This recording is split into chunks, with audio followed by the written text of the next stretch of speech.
Hey, what is up guys, welcome back to the channel and welcome to another GT7 update video.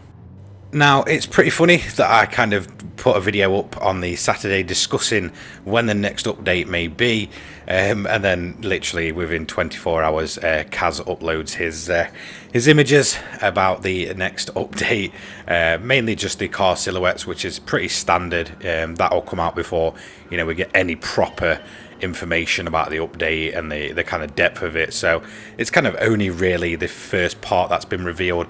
The rest of it will be kind of revealed usually Wednesday in a trailer, and then we'll kind of get the full patch notes on the Thursday, and we'll kind of really know where we're at with this update. So I'm making this video on the Sunday evening. It'll be released for the Monday more than likely. I don't think I'm going to put it out this late on a Sunday evening. It'll be pretty pointless and probably wouldn't really reach anyone. But I do want to apologise first and foremost. My editing software's had an absolute meltdown, so sadly I cannot include the silhouette picture for some reason. Yeah, just my bad on that one. I'm not quite sure what happened. Usually I can get most things in as long as it's not really copyrighted or anything. So yeah, sadly I can't really include any images of the silhouettes. The cars themselves I won't be including, mainly because most of the images of the cars are actually copyrighted, so that would be a nice strike on the channel. Although it's probably unlikely that it'll happen, it still does happen, and that's not a risk I'm willing to take. And I don't have any pictures that I've taken of these cars off my own back to put in, so yeah, I'm very sorry about that. But either way, I'll discuss them. I will actually just link the actual silhouette in the comments, so you'll be able to see exactly which car I'm talking about. Maybe just play this in the background, and we'll, I'll kind of discuss along with you, so you'll know exactly where I'm talking about. So yeah, honestly, I cannot apologise enough. It's just one of those things that kind of happens when you're, making videos for the internet. Not everything always works, and I've tried absolutely everything, and yeah, just yeah, a bit of a problem.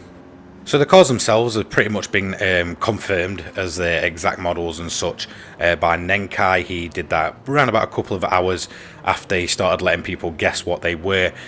So what I'll do is I'll actually go through each kind of silhouette, explain what I thought it was, and then I'll tell you exactly what it is.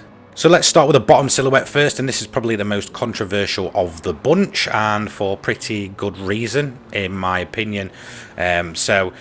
Originally, I thought this was the 190e Evo. Now, they kind of matched up. It looked quite boxy.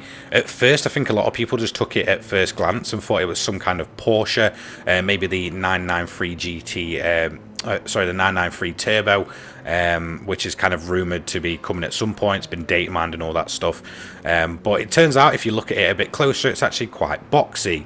Now, the only thing that made me think it was probably the Evo and such is, it quite matched up near perfect to a 190e, but there was a few differences that kind of got me doubting, and that was one, the rear windscreen that is actually curved, whereas on the 190e it's quite blocky. The rear wing, it pretty much kind of, resembles what's on a Evo 2 for the 190, and then if you actually look at the windscreen washer positions, they're actually too far forward and kind of too big to be the 190e. So yeah, sadly in the end this turned out to be the S14K Aero. So bit of a disappointment, and I think mainly the reason for this with most people is it's another Silvia.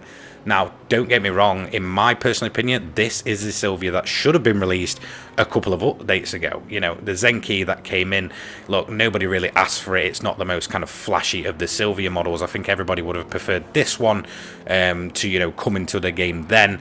But, we've got both versions, both a pre-facelift and a facelift model, which is just kind of weird to have them released so soon. Maybe kind of releasing this one 6 to 12 months down the line would have been a much better option, but this is polyphony after all. But cool car nonetheless.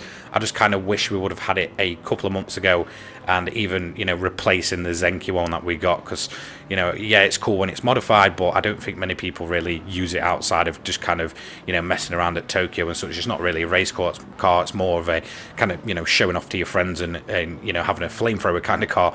But yeah, I can see where a lot of people are going with this one. Look, it's another Silvia, there'll be as many as them as a Skyline, like I get it, but at the end of the day we need to remember this is a Japanese game developer. It's just kind of the same as Western developers when they they promote Ford, you know, in pretty much absolutely every one of their games, and there's a million different, you know, Ford models. Don't get me wrong, they're not as closely resembling, you know, what the Silvia does, because there's that many models of it. It's beyond ridiculous at this point, but you know, it is what it is. Personally, I absolutely love this car. It's a more aggressive kind of aero version, so I cannot complain.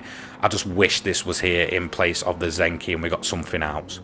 So now we'll go to the top right. So this was again another confusing one, and I think I, you know, originally was pretty much set on this. So the Giulia is again another data mined car, and it just looks so ideal to be the Giulia from that kind of angle and the, you know, sort of little ducktail wing and such. You know, I was really hyped for this one. I was like, yes, that has got to be a Giulia. But no, it turns out it's the M2 Competition. Personally, for me, I'm not a huge BMW fan. In terms of their modern cars, I'm not anyway. Classic BMWs all day, in my opinion. Probably anything after about 2005, I've never really been a massive fan on. I feel like they're the kind of manufacturer, and don't get me wrong, a lot of manufacturers do this, where they kind of, you know, take parts from one model and then it spreads across the whole range, and you can just instantly tell, look, you know, it's a BMW. You know, you've driven one, you've driven them all in terms of racing games. That's my honest opinion. Don't get me wrong, the M2 is probably one of the cooler models. Again, it's not a full modern car, you know, it's not brand new. It's actually a 2018 model, which is, you know, kind of weird. It just, again, kind of feeds into this belief that modern cars don't come to the game, which we know is actually untrue, considering we've had a couple of, you know, 2021 and 2022 cars. So yeah, just really bizarre that they go back. I believe there is a new model of this car. I know recently one of the BMWs got a new kind of updated version, so it feels weird that they're going to go for the 2018 model. I get they've probably been working on this car for a while, it's been ready for a while, and now it's just being kind of released. But yeah, they're kind of a weird one. Not overly bothered about this. I'll still review it. It might end up being a bit of a surprise car. You know, I didn't think too much to the Cayman GT4. Don't get me wrong, I love the kind of look of the Cayman GT4 road car, but I wasn't massively impressed with seeing it revealed until I actually drove it. And in my opinion, to this day, that is one of the best cars I've driven within Gran Turismo 7. Personally, though, in terms of BMW, I'm not a massive fan of any of their cars within the game. I think there's just kind of a weird kind of handling feeling to all of their road cars. So yeah, I mean, it is what it is, but that's just my opinion. You guys might absolutely, you know, love it, but, you know, let me know. Then we have the best, probably in my opinion, I'm going to say this, the best car we've ever had added to Gran Turismo 7, a Ford Sierra Cosworth, the RS500 model to be precise, with the big whale tail, probably the BBS wheels on it. Honestly, this is the best addition. I don't care how it drives, that car is just absolutely cool. And, you know, from the United Kingdom where I'm from, it's got absolutely legendary status, and I'm so happy they've added this. You know, in terms of cars added, this is up there with, in my opinion, the Super Silhouette, the Pikes Peak, and that. You know, it's just absolutely an awesome addition. Now, this is why I wish the 190E was released as well, because we could have had full Group A racing. You know, we could have had the 190E. You know, don't get me wrong, it's kind of from a different generation, but it would have been cool to see the Mercedes, the 190E, the M3 that we already have in the game, and the Sierra all at once on track. I feel like that would have made for some awesome custom videos. So hopefully that 190E hurries up and gets in the game. But yeah, Sierra RS500 Cosworth, what a machine. This one, I'm over the moon about it. I'll be probably driving this thing each and every day because I just absolutely love them. You know, what this car did for motorsport was just absolutely incredible. You know, you saw them all the time from, you know, probably like mid to late 80s into the early 90s. Obviously, it did have a facelift version. Thankfully, it's not the facelift version.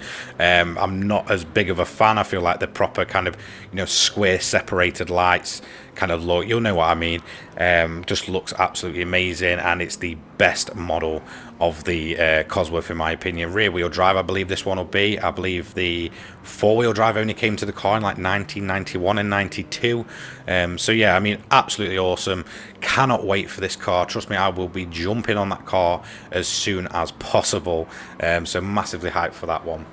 There is also rumoured to be a fourth car coming to this update. It'll be a 25th anniversary special of a car that's already in the game. Now, In terms of if I had to take a guess for it, I would probably say the R33 GTR, which might sound like a really odd pick, and I'm probably way off with it. But if you remember how prevalent I believe it was the Le Mans version, the road-going version of that car, was in the original GT1 intro.